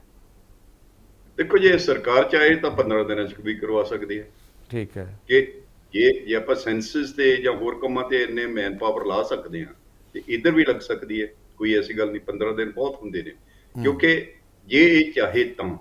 ਦੂਜਾ ਹੈ ਕਿ ਕੱਲਾ ਫਸਲਾਂ ਦੀ ਗਿਰਦਾਵਰੀ ਦਾ ਨੁਕਸਾਨ ਨਹੀਂ ਨਾ ਹੈਗਾ, ਘਰਾਂ 'ਚ ਕਿੰਨਾ ਨੁਕਸਾਨ ਹੋਇਆ। ਇੱਕ census door to door survey ਹੋਵੇ, ਜਿੱਥੇ ਪੂਰੇ ਪੰਜਾਬ 'ਚ ਤਾਂ ਨੁਕਸਾਨ ਹੋਇਆ ਨਹੀਂ, ਕੁਝ ਜ਼ਿਲ੍ਹਿਆਂ 'ਚ ਜ਼ਿਆਦਾ ਹੋਇਆ, ਕੁਝ ਘੱਟ ਹੋਇਆ, ਕੁਝ ਬਿਲਕੁਲ ਨਹੀਂ ਹੋਇਆ। ਇਹ ਜਿੱਥੇ ਨੁਕਸਾਨ ਹੋਇਆ ਉੱਥੋਂ ਦਾ ਇੱਕ ਸੈਂਸਸ ਸਰਵੇ ਕਰਵਾਇਆ ਜਾਵੇ। ਬੇਸ਼ੱਕ ਸਾਰੀ ਸਰਕਾਰ 10 ਦਿਨ ਇਸ ਪਾਸੇ ਲਾ ਦੇ, ਠੀਕ ਹੈ। ਹੁਣ ਆਪਾਂ ਸਕੂਲ ਬੰਦ ਰੱਖੇ ਨੇ ਇੱਕ ਹਫ਼ਤਾ, ਜਾਂ ਇਸ ਤਰ੍ਹਾਂ ਸਾਰਾ ਤੁਸੀਂ ਹੋਰ ਵੀ ਬਹੁਤ ਸਾਰੇ ਸੈਂਸਸ ਕਰਕੇ ਕਿ ਭਾਈ ਕਿੱਥੇ ਕਿੱਥੇ ਨੁਕਸਾਨ ਕਿੰਨਾ ਹੋਇਆ, ਤੇ ਉਹਨੂੰ ਜੋੜ ਕੇ ਇੱਕ ਫਿਗਰ ਬਣਾ ਕੇ ਇਹ ਜਿਹੜੀ ਆ ਉਹ ਕੇਂਦਰ ਸਰਕਾਰ ਨੂੰ ਦਿੱਤੀ ਜਾਏ। ਦੂਜਾ ਹੈ ਕਿ ਕਈ ਵਾਰੀ ਇੰਟਰਨੈਸ਼ਨਲ ਏਜੰਸੀਜ਼ ਵੀ ਹੈਲਪ ਕਰਦੀਆਂ ਨੇ, ਪਰ ਜਦੋਂ ਵਰਲਡ ਬੈਂਕ ਜਾਂ ਹੋਰ ਏਜੰਸੀਆਂ ਹੈਲਪ ਕਰਦੀਆਂ ਨੇ ਤਾਂ ਉਹ ਇਹ ਕਹਿੰਦੇ ਨੇ ਕਿ ਆਪਣਾ ਪੈਸਾ ਠੀਕ ਤਰੀਕੇ ਨਾਲ ਖਰਚੋ, ਉਹ ਬੇਲੋੜੀਆਂ ਫਰੀ ਬੀਜ਼ ਜਾਂ ਸਬਸਿਡੀਆਂ ਨੂੰ ਅਪਰੂਵ ਨਹੀਂ ਕਰਦੇ, ਠੀਕ ਹੈ। ਸੋ ਉੱਥੇ ਵੀ ਪੰਜਾਬ ਸਰਕਾਰ ਜਾਂ ਹੋਰ ਸਰਕਾਰਾਂ ਮਾਰ ਖਾਂਦੀਆਂ ਨੇ। ਅਜੇ ਮੈਂ ਥੋੜੇ ਦਿਨ ਪਹਿਲਾਂ ਕਰਨਾਟਕਾ 'ਚ ਕਹਿੰਦੇ ਪੋਪੂਲਿਜ਼ਮ ਕਰਕੇ ਕਾਫੀ ਪ੍ਰੋਬਲਮ ਆਈਆਂ ਨੇ, ਹੈ ਨਾ। ਸੋ ਇਹ ਬਹੁਤ ਸਰਕਾਰਾਂ ਨੂੰ ਬੜੀ ਸੰਜੀਦਗੀ ਨਾਲ ਜਿਹੜਾ ਉਹ ਕੰਮ ਕਰਨ ਦੀ ਲੋੜ ਹੈ।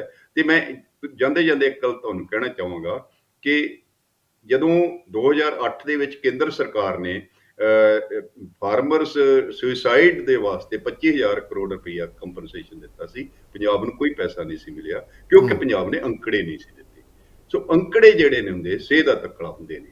ਸੋ ਜੇ ਤੁਸੀਂ ਇਹ ਅੰਕੜੇ ਕ੍ਰੀਏਟ ਕਰਕੇ ਪੰਜਾਬ ਕੇਂਦਰ ਸਰਕਾਰ ਨੂੰ ਦਿਓਗੇ ਤਾਂ ਉਹਨੂੰ ਇਹ ਮਦਦ ਕਰਨੀ ਪਏਗੀ। ਜੇ ਨਹੀਂ ਕਰੇਗੀ ਤਾਂ ਫਿਰ ਆਪਾਂ ਕਹਿ ਸਕਦੇ ਕਿ ਕੇਂਦਰ ਸਾਡੇ ਨਾਲ ਵਿਤਕਰਾ ਕਰ ਰਿਹਾ ਹੈ। ਇੱਕ ਤੁਹਾਡੇ ਬੜੀ ਸਟੱਡੀ ਹੈ, ਮੈਂ ਦੇਖਿਆ ਜਿਹੜੀ ਡਰੇਨਸ ਦਾ ਮਾਮਲਾ ਆਉਂਦਾ ਹੈ ਵਾਰ-ਵਾਰ ਕਿ ਪੰਜਾਬ ਦੀਆਂ ਡਰੇਨਸ ਦੀ ਸਫਾਈ ਨਹੀਂ ਹੋਈ। ਇਹਦੇ ਕੋਈ ਅੰਕੜੇ ਹੈਗੇ ਆ ਕਿ ਇੰਨੇ ਪੰਜਾਬ 'ਚ ਡਰੇਨਸ ਹੈਗੀਆਂ, ਨਹਿਰਾਂ ਇੰਨੀਆਂ ਹੈਗੀਆਂ? ਦੇਖੋ, ਇਹ ਕਾਗਜ਼ਾਂ 'ਚ ਤਾਂ ਅੰਕੜੇ ਹੈਗੇ, ਨਹਿਰਾਂ ਦਾ ਵੀ ਪਤਾ, ਡਰੇਨਸ ਦਾ ਵੀ ਪਤਾ। ਇਹ ਤਾਂ ਡਰੇਨਸ ਡਿਪਾਰਟਮੈਂਟ ਕੋਲ ਸਾਰੇ ਅੰਕੜੇ ਹੈਗੇ ਨੇ, ਕੈਨਾਲ ਡਿਪਾਰਟਮੈਂਟ ਕੋਲ ਸਾਰੀਆਂ ਨਹਿਰਾਂ ਦਾ ਅੰਕੜੇ ਹੈਗੇ ਨੇ, ਖਾਲਿਆਂ ਤੱਕ ਦੇ ਅੰਕੜੇ ਹੈਗੇ ਨੇ, ਛੱਪੜਾਂ ਤੱਕ ਦੇ ਅੰਕੜੇ ਹੈਗੇ ਨੇ। ਸੋ ਇਹ ਇਹਨਾਂ ਦੀ ਸਫਾਈ ਜਿਹੜੀ, ਮੈਨੂੰ ਕੋਈ ਥੋੜੇ ਕਿੰਨੀ ਕੁ ਠੀਕ ਹੈ ਕਿੰਨੀ ਗਲਤ ਹੈ ਮੇਰੇ ਕੋਲ ਕੋਈ ਅੰਕੜੇ ਨਹੀਂ, ਪਰ ਥੋੜੇ ਦਿਨ ਪਹਿਲਾਂ ਕੋਈ ਸੱਜਣ ਬੜੇ ਸੂਝਵਾਨ ਦੱਸ ਰਹੇ ਸੀਗੇ ਕਿ ਘੱਗਰ ਦੀ ਜਿਹੜੀ ਡੀਸਿਲਟਿੰਗ ਲਈ ਵੀ ਜਾਂ ਉਹਦੇ ਠੀਕ ਕਰਨ ਦੇ ਪੈਸੇ ਕੇਂਦਰ ਸਰਕਾਰ ਤੋਂ ਆਉਂਦੇ ਰਹੇ ਨੇ, ਪਰ ਉਹਨਾਂ ਦੀ ਸਦ ਉਪਯੋਗ ਨਹੀਂ ਹੋਇਆ। ਇਸੇ ਤਰ੍ਹਾਂ ਇਹ ਦੇ ਬਾਰੇ ਵੀ ਇਹ ਜੱਗ ਜ਼ਾਹਰ ਆ ਕਿ ਇਰੀਗੇਸ਼ਨ ਤੇ ਹੁਣ ਤਾਂ ਸਾਡੇ ਕੋਲ ਘੁਟਾਲੇ ਵੀ ਸਾਹਮਣੇ ਆ ਗਏ ਨੇ ਕਿ ਇਰੀਗੇਸ਼ਨ ਤੇ ਡਰੇਨੇਜ ਦੇ ਵਿੱਚ ਵੀ ਕਾਫੀ ਪੈਸਾ ਜਿਹੜਾ ਉਹ ਜਿੱਥੇ ਉਹ ਲੱਗਣਾ ਚਾਹੀਦਾ ਨਹੀਂ ਲੱਗਿਆ। ਸੋ ਜੇ ਇਸੇ ਤਰ੍ਹਾਂ ਸ਼ਹਿਰਾਂ ਦੀ ਜਿਹੜਾ ਡਰੇਨੇਜ ਸਿਸਟਮ ਹੈ ਉਹ ਠੀਕ ਨਹੀਂ ਹੈ। ਔਰ ਮੈਂ ਪਟਿਆਲੇ ਬਾਰੇ ਇਹ ਕਹਿ ਸਕਦਾ ਬੜੀ ਜ਼ਿੰਮੇਵਾਰੀ ਨਾਲ ਕਿ ਇੱਥੇ ਬਰਸਾਤਾਂ ਤੋਂ ਪਹਿਲਾਂ ਕੋਈ ਮੇਜਰ ਨਹੀਂ ਲਏ ਗਏ, ਨਾ ਰੇਨ ਵਾਟਰ ਪਾਈਪਸ ਨੂੰ ਸਾਫ਼ ਕੀਤਾ ਗਿਆ, ਨਾ ਡਰੇਨੇਜ ਨੂੰ ਸਾਫ਼ ਕੀਤਾ ਗਿਆ। ਇਹਦੇ ਵਿੱਚ ਕੋਈ ਮੇਜਰ ਨਹੀਂ ਲਏ ਗਏ ਤੇ ਮੈਨੂੰ ਲੱਗਦਾ ਕਿ ਪੰਜਾਬ 'ਚ ਬਾਕੀ ਸ਼ਹਿਰਾਂ ਦਾ ਵੀ ਇਹੀ ਹਾਲ ਹੋਏਗਾ। ਸੋ ਇਹ ਜਿਹੜਾ ਇਤਿਆਦੀ ਮੇਜਰ ਨੇ ਉਹ ਲੈਣੇ ਚਾਹੀਦੇ ਆ। ਤੇ ਆ ਜਿਹੜਾ ਹੁਣ 10 ਜੁਲਾਈ 11 ਨੂੰ ਫਲੱਡ ਆਇਆ, ਇਹਦੇ ਦਾ ਨੁਕਸਾਨ ਜਿਹੜਾ ਘੱਟ ਹੋ ਸਕਦਾ ਸੀ ਜੇ ਇਹ ਸਾਰਾ ਕੁਝ ਕੀਤਾ ਹੁੰਦਾ ਤਾਂ। ਪਰ ਬਿਲਕੁਲ ਇਹ ਅਸੀਂ ਪ੍ਰੋਐਕਟਿਵ ਮੇਜਰ ਨਹੀਂ ਲੈਂਦੇ, ਰਿਐਕਟਿਵ ਲੈਂਦੇ। ਜਦੋਂ ਪ੍ਰੋਬਲਮ ਆ ਜਾਂਦੀ ਹੈ ਤਾਂ ਉਦੋਂ ਆਪਾਂ ਕੁਝ ਕਰਦੇ ਹਾਂ, ਅੱਗੋਂ ਪਿੱਛੋਂ ਭੁੱਲ ਜਾਂਦੇ। ਬਹੁਤ ਸ਼ੁਕਰੀਆ ਡਾਕਟਰ ਸਾਹਿਬ, ਬਹੁਤ ਬਹੁਤ ਮਿਹਰਬਾਨੀ। ਸੋ ਸਾਫ਼ ਗੱਲ ਇਹ ਹੈ ਕਿ ਪਹਿਲਾਂ ਹੀ ਪੰਜਾਬ ਬਹੁਤ ਕਰਜ਼ਾਈ ਹੈ, ਔਰ ਜਿਹੜੇ ਇਹ ਹੜ੍ਹ ਆ ਇਹ ਪੰਜਾਬ ਨੂੰ ਇੱਕ ਵੱਡਾ ਨੁਕਸਾਨ ਦੇ ਕੇ ਜਾਣਗੇ। ਸੋ ਇਹਦੇ ਲਈ ਸਰਕਾਰ ਨੂੰ ਬਹੁਤ ਸਿਆਣਪ ਤੋਂ ਕੰਮ ਲੈਣਾ ਪਏਗਾ। ਜਿਹੜੇ ਡਾਕਟਰ ਸਾਹਿਬ ਗੱਲਾਂ ਕਹਿ ਰਹੇ ਸੀ ਕਿ ਹਾਲੇ ਕਿਤੇ ਨਾ ਕਿਤੇ ਇਹਦੇ ਵਿੱਚ ਸਰਕਾਰ ਖਦਸ਼ਾ ਖਾ ਰਹੀ ਹੈ, ਮਾਰ ਖਾ ਰਹੀ ਹੈ, ਕਿਤੇ ਅਨੁਭਵਹੀਨਤਾ ਵੀ ਹੋ ਸਕਦੀ ਇਹਦੇ ਵਿੱਚ ਹੋਵੇ। ਲੇਕਿਨ ਬਹੁਤ ਇਤਿਹਾਤ ਵਰਤਣੀ ਪੈਗੀ, ਆંકੜੇ ਇਕੱਠੇ ਕਰਨੇ ਪੈਣਗੇ। ਹਜ਼ਾਰਾਂ ਕਰੋੜ ਰੁਪਏ ਦਾ ਨੁਕਸਾਨ ਆ, ਠੀਕ ਹੈ, ਨੁਕਸਾਨ ਸ਼ਾਇਦ ਨੁਕਸਾਨ ਦੀ ਭਰਪਾਈ ਹੋ ਜਾਏ, ਲੇਕਿਨ ਜੇ ਜਾਨਾਂ ਚਲੀਆਂ ਗਈਆਂ ਤਾਂ ਉਹਨਾਂ ਨੂੰ ਵਾਪਸ ਲਿਆਉਣਾ ਤਾਂ ਸਵਾਲ ਹੀ ਪੈਦਾ ਨਹੀਂ ਹੁੰਦਾ। ਸੋ ਅੱਜ ਦਾ ਪ੍ਰੋਗਰਾਮ ਖਤਮ ਹੁੰਦਾ ਹੈ। ਤੁਸੀਂ ਬਣੇ ਰਹੋ ਸਾਂਝਾ ਟੀਵੀ ਨਾਲ। ਮੈਨੂੰ ਇਜਾਜ਼ਤ ਦਿਓ। ਬਹੁਤ ਬਹੁਤ ਸ਼ੁਕਰੀਆ।